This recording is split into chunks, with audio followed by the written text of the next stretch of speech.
J'adore. Alors, on a un sauveteur à la table. En étant seul 2 minutes, c'est Jean-Pascal.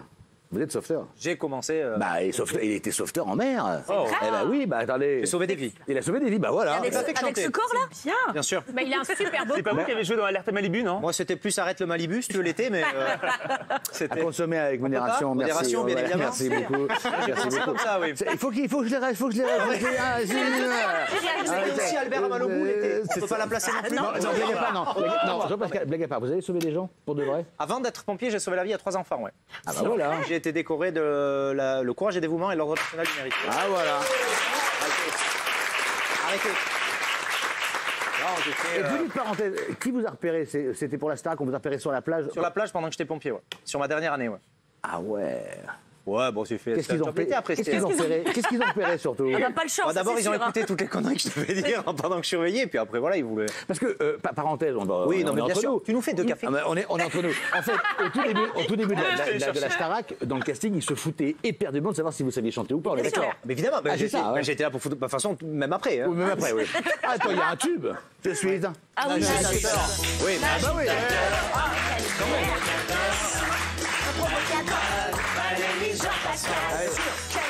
963 000 exemplaires. non, 984 000. Ah bah, Jérôme Kervel de la musique. Ah bravo, non, vraiment, c'est.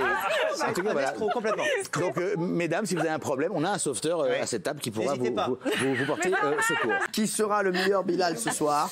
On a 3 candidats. Ils se sont habillés, maquillés, coiffés comme toi, tour à tour. Ils vont venir faire une petite prestation. On démarre avec Bilal Morini-Bosque.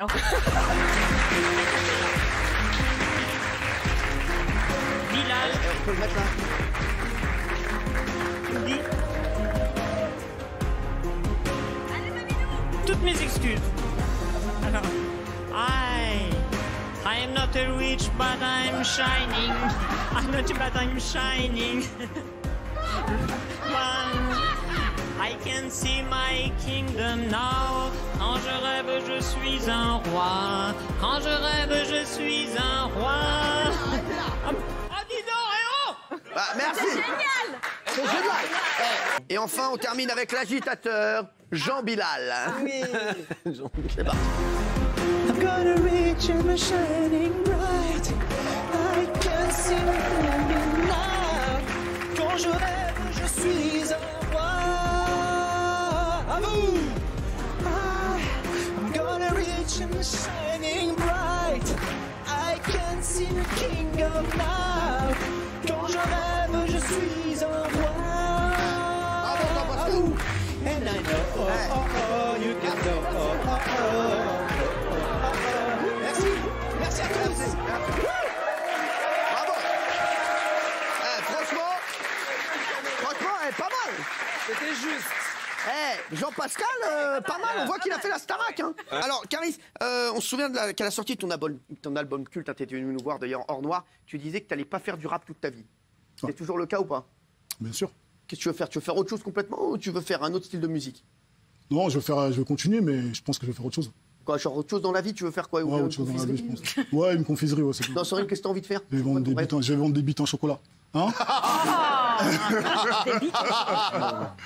Alors, on n'a pas entendu. Il va vendre des dragibus. Non, c'est vrai.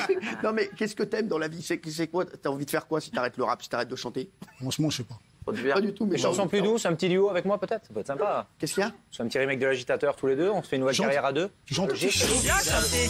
C'est lui qui chante. Mon gars, ouais. Il a le dos, c'est bon ça? Ah, c'est éclaté. Ça, c'est un carton.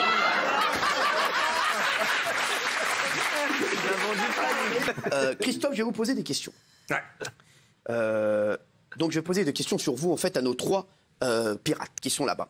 Au-dessus de Benjamin, il y a une vague de force 7. Au-dessus de Jean-Michel, il y a une fiente de mouette. Au-dessus de Jean-Pascal, il y a les restes de la soupe de poisson de l'équipage. D'accord. S'ils répondent mal, bien entendu, ils se feront arroser. Ça continue. C'est perdu également. Attention, Jean-Pascal.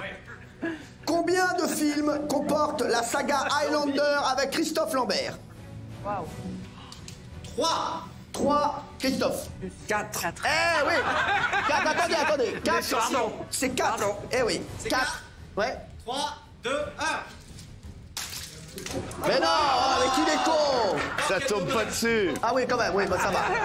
Merci, bah voilà. Et il joue le jeu, Jean-Pascal, il joue le jeu quand même. Attention, on joue pour une question bonus. Si vous répondez bien, tous les trois, vous gagnez un week-end en spa pour vous nettoyer et vous reposer. Regarde Jean-Mi. Attention les chéris. Quel a été le premier métier de Christophe Lambert? Christophe, tu ne souffles pas. Non. Vous avez 30 secondes pour trouver. Pilote de ligne. Non. Chanteur, c'est possible. Non. Bodyguard. Quoi? Bodyguard. Non. Castreur de poussins. Non, c'est terminé. Les chéris, écoutez bien, peut-être qu'il y a la bonne réponse dans ce que vous avez dit en fait.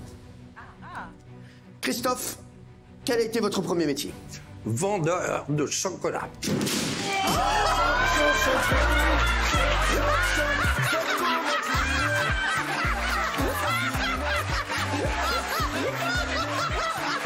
Alors, Jean-Pascal, forcément, Starac, Jean-Pascal, Starac, Jean-Pascal. T'as fait la Starac? Alors, non, mais alors, alors, la première question, est-ce que ça vous dérange déjà un biopic sur Grégory Marchal? Alors, j'ai eu la chance de le rencontrer une fois. Moi, ça me met juste un peu mal à l'aise parce que j'adore TF1, j'ai jamais eu de problème avec TF1, mais j'ai la sensation qu'on se sert beaucoup de ça. Si on me dit, par exemple, je ne sais pas, peut-être que c'est le cas, mais que TF1 fait ça pour que tout ce qui va être gagné en argent va être versé pour la cause, pour la recherche, je trouve ça. Alors, ils l'ont beaucoup fait. Ils ont fait 2 concerts. Il y a eu 2 grosses émissions qui ont fait 4-5 millions de téléspectateurs qui ont très bien marché avec une grosse collecte de dons. Donc ça, pour une fois, ça a été fait. Moi comme je le ressens, hein, bien sûr. Moi, je pense que je le ressens et je vais être sérieux pour une fois. Donc, si vous voulez, vous pouvez filmer. Ça va être. Je ressens un peu trop le côté business autour. Malheureusement, de la maladie. Même quand il y avait la Starac, des fois, je trouve que c'était un peu trop. Si ça peut aider la recherche, c'est bien, mais des fois, moi, ça me met mal à l'aise, quoi. J'ai pas fini. Kevin, on est pas loin du bourre-pif, là. Faites attention. Hein. C'est quelque chose. Alors, c'est quelque chose que moi, perso, je vais pas regarder parce que. Voilà, ça me fait mal au cœur. En plus, je suis quelqu'un d'assez un peu. Je me cache derrière le nez rouge, c'est souvent la larme à l'œil, mais c'est quelque chose qui me met assez mal à l'aise, moi, perso. Voilà. Ouais. Géraldine. Moi, je trouve la polémique un peu obscène. Ce sont les mêmes qui, en tête de gondole, vont dire que les enfoirés, c'est pas bien parce qu'il y en a qui font ça pour leur propre pub. Ah, c'est ça, rien à c'est foutre, vrai. en fait.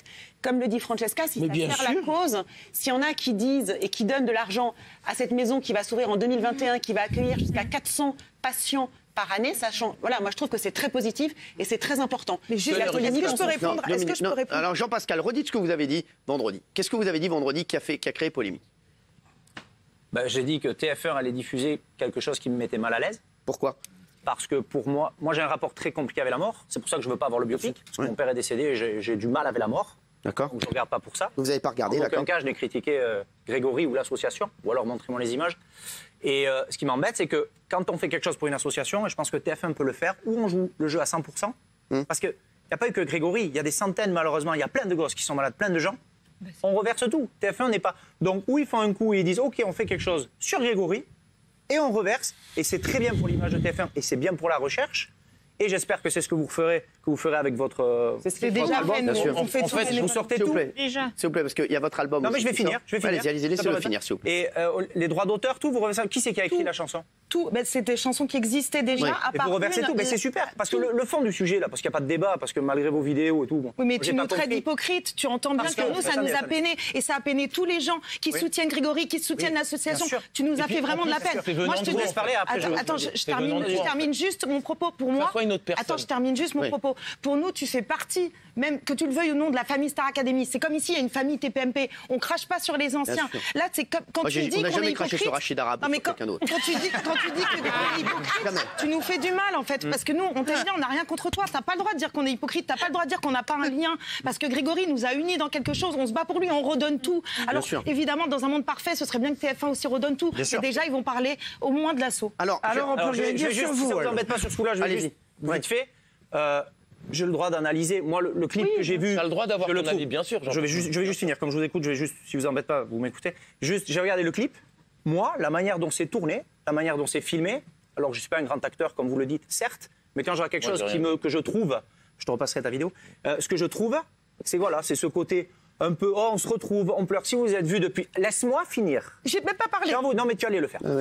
Quand vous vous êtes parlé, là, vous voir, apparemment depuis 14 ans, on pleure, on dit ici, vous voyez tout le temps, vous pleurez pas, pourquoi vous l'avez pas fait avant? Donc c'est juste ce côté pour moi, si hypocrite est trop fort pour vous, j'espère que les termes comme langue de pute et tout ça ne sont pas aussi forts, je sais pas comment j'aurais réagi. Parce que pour moi, tu as été sur ce coup-là, sur l'instant T, tu l'as été. Mais il n'y a pas de débat. Moi je parle, vous savez ce que c'est la finalité de tout ça? C'est les dons, on est d'accord? On est d'accord. Voilà, il n'y a pas de débat. Mais je suis très heureux en tout cas qu'il y ait de la lumière. de menteur à un moment donné. Je suis très heureux qu'il y ait eu de la lumière faite sur votre album. Ça va pousser les ventes. Et je suis un peu à l'initiative de tout ça. Donc, il y aura des dons pour l'association. Et c'est ça le fond de l'histoire. Alors, voilà.